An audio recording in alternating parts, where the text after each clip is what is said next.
నమస్తే, నేను మీ మల్లెపల్లి నరసింహులు. మిత్రులారా, ఇప్పుడు మనం మాట్లాడుతున్న అంశం ఈ రాష్ట్రంలో ముఖ్యమంత్రి గారి నియోజకవర్గంలో కొడంగల్ లగచెర్లలో ఏం జరుగుతుంది. లగచెర్ల ఫార్మా కంపెనీ కోసం ఒక ప్రైవేట్ కంపెనీ కోసం ఎందుకు అక్కడ గిరిజన రైతులనే బలి చేయవలసి వస్తుంది? మరి ఈ రాష్ట్రంలో ఎక్కడ భూములు లేవా ఫార్మా కంపెనీకి? గతంలో కేసీఆర్ గారు 14-13 వేల ఎకరాలను సేకరించిండు. మరి ఎందుకు అది ఫార్మా రద్దు చేసుకోవాల్సి వస్తుంది ముఖ్యమంత్రి గారికి? ఫార్మా కంపెనీ మీద ఈ ప్రభుత్వం ఎవరిని టార్గెట్ చేస్తుంది మనం గమనించాలి రాష్ట్ర ప్రజలు. ఎందుకంటే లగచెర్లలో జరిగిన సంఘటన కలెక్టర్ నవంబర్ 11వ తారీఖు నాడు కలెక్టర్ మీద దాడి అన్నారు. దాడి జరిగిన నవంబర్ 11వ తారీఖు నాడు కలెక్టర్ మీద దాడి అన్నారు. కలెక్టర్ ఏమో దాడి కాదు, ఇది నా ప్రజలే, నా గ్రామ ప్రజలే, చిన్న నూకులాట జరిగింది, కారులో రాళ్ళేసారు, పలిగిపోయినాయి, అద్దాలు పలిగిపోయినాయి, ఇది దాడిగా వర్ణించొద్దు అని చెప్పేసి కలెక్టర్ గారిని చాలా క్లియర్గా ప్రెస్ ముందలు చెప్పిండు. అయినా ప్రభుత్వం పట్టించుకోకుండా ఈ గిరిజన తాండాలు ఏవైతున్నాయో, రోటిబండ తాండ కావచ్చు, పులిచెర్ల తాండ కావచ్చు, గడ్డమీద తాండ కావచ్చు, ఈదులపల్లి తాండ కావచ్చు, మైసమ్మ గడ్డ తాండ కావచ్చు, ఈ 5 తాండాల లంబాడి వాసులను గిరిజనులను మాత్రమే ఈ ప్రభుత్వం టార్గెట్ చేసినట్టుగా మనకు క్లియర్గా కనిపిస్తుంది. రేవంత్ రెడ్డి గారి ప్రభుత్వం ఈ తండాలలో ఉన్న రైతులనే టార్గెట్ చేసినట్టుగా చాలా క్లియర్గా కనిపిస్తుంది. వాళ్ళు మీడియా ముందల వాళ్ళ ఎంత ఆవేదన వ్యక్తం చేస్తున్నారు. మరి ప్రభుత్వం ఎందుకు ముఖ్యమంత్రి గారు సొంత నియోజకవర్గంలో జరుగుతున్న అలజడిని వాళ్ళని పిలిపించుకొని ఎందుకు మాట్లాడలేకపోతున్నారు? వాళ్ళ ఇల్లు పోతుంది, తర్వాత వాళ్ళ భూమి పోతుంది, వాళ్ళ ఊరు పోతుంది. తరతరాల నుండి ఉంటున్నటువంటి ఆ ఊరు, తరతరాల నుంచి వాళ్ళకు వారసత్వంగా వస్తున్నటువంటి భూమి, వాళ్ళ కొత్తగా అప్పో చేసి ఊర్లో ఒక ఇల్లు కట్టుకుంటే ఆ ఇల్లు కూడా పోతున్నది అంటే వాళ్ళ జీవనం ఉపాధి పోతున్నది. మా జీవితమే వేస్ట్గా, మేము బతకము. మమ్మల్ని ఒకవేళ భూమి తీసుకోవాలంటే మమ్మల్ని ఒక దగ్గర కూర్చోబెట్టి మా ఊరి మీద ఒక బాంబు వేయండి, మేము అందరం చనిపోతాం, అప్పుడు మీరు ఫార్మా కంపెనీ తీసుకురండి అని చెప్పేసి ప్రభుత్వానికి చాలా క్లియర్గా వాళ్ళ భర్తల్ని ఎంతమంది అరెస్ట్ చేశారు? ఇప్పటికీ 30 మంది రైతులను అరెస్ట్ చేసింది. ఈ విషయంలో కలెక్టర్ మీద దాడి అని మొదట ఏం చేసిరు? మొదట ఏం చేసిర్రు? ఆ సురేష్ అనే బీఆర్ఎస్ సంబంధించిన వ్యక్తి, సురేష్ ఉన్నాడు, లేకపోతే బీఆర్ఎస్ పార్టీ ఉన్నది, ఎక్స్ఎమ్మెల్యే నరేంద్ర రెడ్డి గారు ఉన్నాడు, దీని వెనకాల కేటీఆర్ గారు ఉన్నారు అని చెప్పేసి చెప్పారు. ఆ రోజు ఏం చేసిర్రు? 42 సార్లు సురేష్ అనే వ్యక్తి బీఆర్ఎస్ సంబంధించిందని వాళ్ళు ఆల్రెడీ కేటీఆర్ గారు ఒప్పుకున్నారు. సురేష్ అనే సంబంధించిన వ్యక్తి 42 సార్లు ఎక్స్ఎమ్మెల్యే నరేందర్ రెడ్డి గారితోటి 42 సార్లు ఫోన్ మాట్లాడినట్టు చిత్రీకరించారు. మర్నాడు తెల్లారి నవంబర్ 14 నాడు 14 సార్లు కాదు, నవంబర్ 1, 11 నాడు 2024 కేవలం ఒకటేసారి సురేష్ అనే వ్యక్తి ఎక్స్ఎమ్మెల్యేతో ఫోన్ మాట్లాడినట్టుగా ఈ డాటా పేపర్లలో వచ్చింది, పోలీస్ అధికారులు రిలీజ్ చేశారు. మరి 42 సార్లు చిత్రీకరించారు అని ఎట్లా క్రియేట్ చేసిరు? ఎవరు క్రియేట్ చేసిరు? వీరి మీద కూడా యాక్షన్ తీసుకోవాలి కదా ప్రభుత్వం. 42 సార్లు ఈ పోలీస్ డేటాలో లేనప్పుడు మరి 42 సార్లు ఎవరు పోస్ట్ చేసిర్రు? ఎందుకు ఇట్లా మిస్కమ్యూనికేషన్ ఈ రైతుల మీద ఎందుకు ఇట్లా చేసిర్రు అని మరి 42 సార్లు లేనప్పుడు వీళ్ళ మీద కూడా కేసు కావాలి కదా. ఇగో అక్కడ నుంచి మొదలైంది ప్రభుత్వము వీళ్ళ పైన దాడి. ఎక్స్ఎమ్మెల్యే నరేందర్ రెడ్డి గారిని 13వ తారీఖు నాడు అతను కేవీఆర్ పార్క్ వస్తే అతన్ని అరెస్ట్ చేసిర్రు మార్నింగ్ వాక్ లో. తర్వాత రైతులను ఆదివారం, అది 11వ తారీఖు నాడు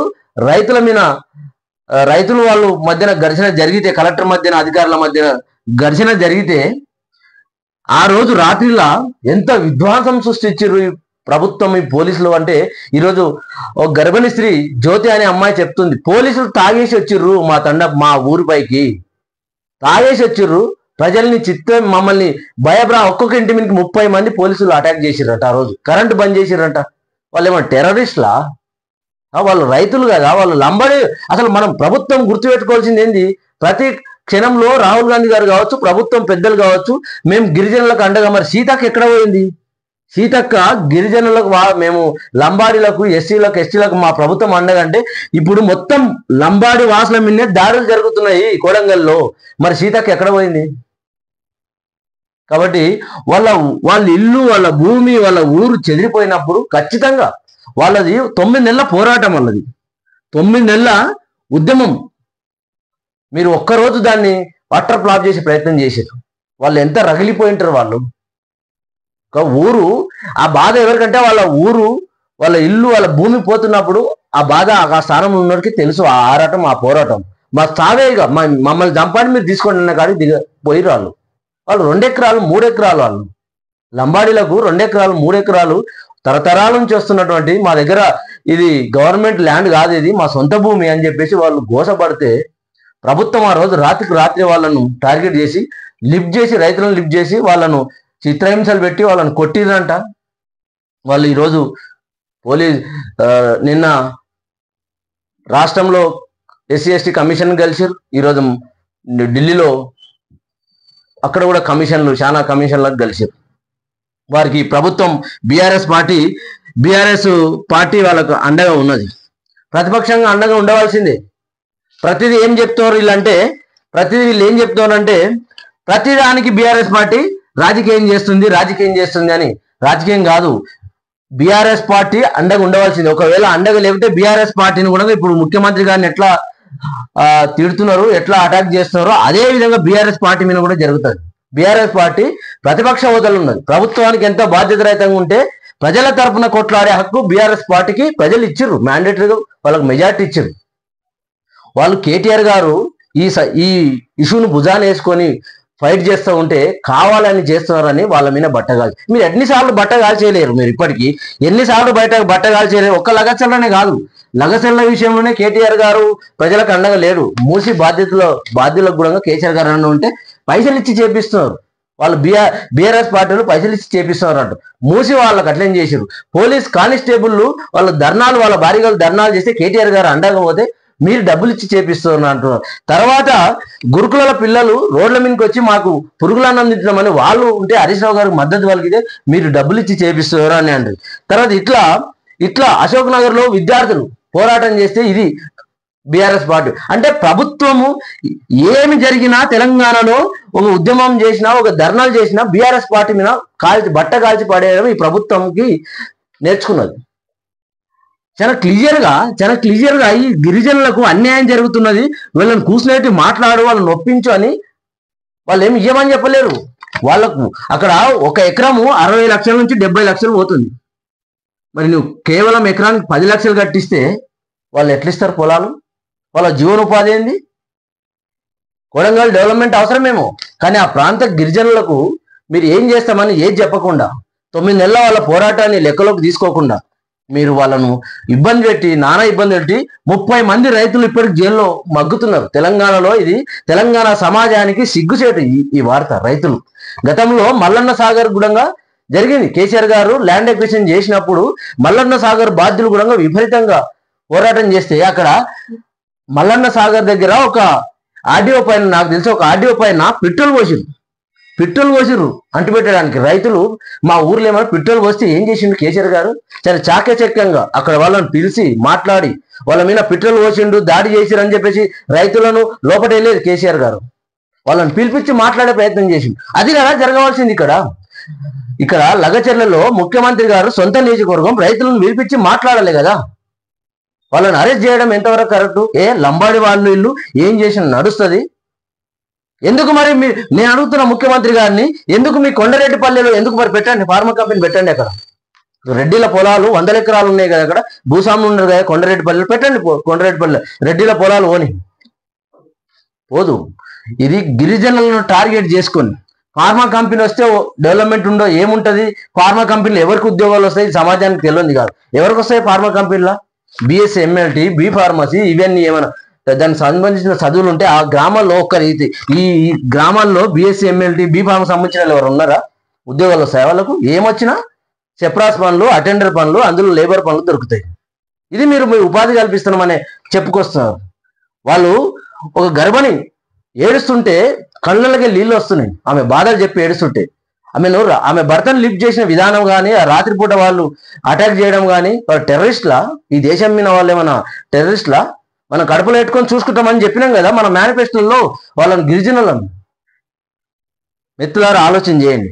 చాలా ఈ ప్రభుత్వం వాళ్ళని కక్షగట్టి అసలు నాకు అర్థం కాదు. ఒక ప్రైవేట్ కంపెనీ, ఇది ప్రైవేట్ కంపెనీకి కలెక్టర్ గారు పోయి భూమి సేకరించడం ఏంది? వాడు ఎక్కడ భూమి ప్రైవేట్ కంపెనీ పెట్టాలనుకున్నాడు, ఈ ఫార్మా కంపెనీ వాడు ఎక్కడ ల్యాండ్ అనుకూలంగా ఉంటే వాడు ఎక్కువ డబ్బులు పెట్టి కొంటాడు. అప్పుడు మీ ప్రభుత్వం దగ్గర వస్తే రిజిస్ట్రేషన్ చేస్తాం, మీ పర్మిషన్ ఇచ్చేసేయండి. వాడు ప్రభుత్వము ప్రైవేట్ కంపెనీ ఆ రైతులు మాట్లాడుకొని ఒప్పించుకుంటాడు. ఏం చేయాలి అది వాళ్ళు. కలెక్టర్ గారు ఇన్వాల్వ్మెంట్ ఏంటి అందులో? నాకు తెలియక అడుగుతున్నా. ఇది ప్రభుత్వం పెట్టిస్తున్న ప్రభుత్వ కంపెనీ కాదు కదా. ఫార్మా కంపెనీ అన్నది ప్రైవేట్ కంపెనీ కోసం ఇంత ఎందుకు ప్రభుత్వం సపోర్ట్ చేస్తున్నది? రైతులను ఆ కంపెనీ తరపున ఇబ్బందులు ఎందుకు పెట్టే ప్రయత్నం చేస్తున్నది? వాళ్ళు తెగించరు. ఈ తండావాసులు లగచర్ల ఈ 5 గ్రామాలు ఏవైతే ఉన్నాయో ఈ తండావాసులు తెగించరు. ప్రభుత్వం వీరి ముందర తల వంచక తప్పదు. రాష్ట్రం మొత్తం ఈరోజు దేశానికి ప్రపంచానికి తెలియజేసే ప్రయత్నం చేశారు ఈ గిరిజన మహిళలు ఈరోజు ఢిల్లీలో. కాబట్టి ప్రభుత్వం ఇందులో ఓడిపోక తప్పదు.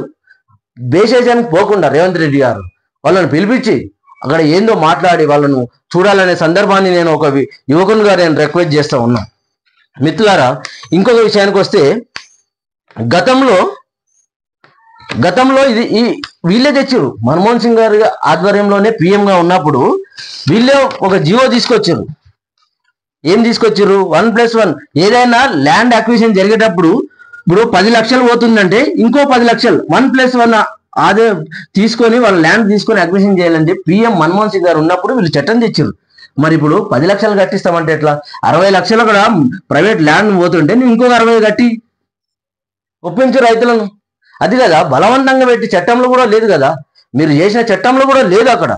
కాబట్టి ప్రభుత్వం వెంటనే వాళ్ళకు న్యాయం చేయాలని చెప్పేసి చెప్తూ, మిత్రులారా ఈ లగచర్ల సంబంధించిన విషయం దేశం మొత్తం ఈరోజు తెలిసే ప్రయత్నం చేశారు. నేను ముఖ్యంగా బీఆర్ఎస్ పార్టీ కేటీఆర్ గారికి నేను వారికి ఫుల్ థ్యాంక్స్ చెప్తున్నా. ఒక యువకునిగా థ్యాంక్స్ చెప్తున్నా. ఒక ప్రతిపక్ష పార్టీ ఏం చేయాలనో వాళ్ళకి అదే చేస్తున్నది సపోర్ట్గా. ప్రభుత్వం పార్టీ తరఫున వాళ్ళకి ఫ్లైట్ ఖర్చులు కావచ్చు, వాళ్ళకి అన్ని ఫెసిలిటీ పెట్టి ఢిల్లీకి తీసుకుపోయి ఈరోజు జాతీయ మీడియా లెవెల్లో కావచ్చు, జాతీయ లెవెల్లో చర్చ పెట్టించండి కేటీఆర్ గారు. ఇంకేం అంతకు మించి ఏం చేయలేదు ప్రతిపక్షం. కాబట్టి వాళ్ళకు పూర్తిగా బాధ్యత కేసీఆర్ గారు కావచ్చు, కేటీఆర్ గారు పూర్తిగా వీళ్ళకు మేము ప్రతి విషయాన్ని ఆ అమ్మాయి గిరిజన అమ్మాయి ఎవరైతే ఉన్నారో ఆ అమ్మాయి డెలివరీ ఖర్చులు కావచ్చు, డెలివరీకి సంబంధించిన అన్ని మేము మా పార్టీ చూసుకుంటుంది అనే విషయాన్ని చెప్తున్న చూడు. ఇది కావాలి.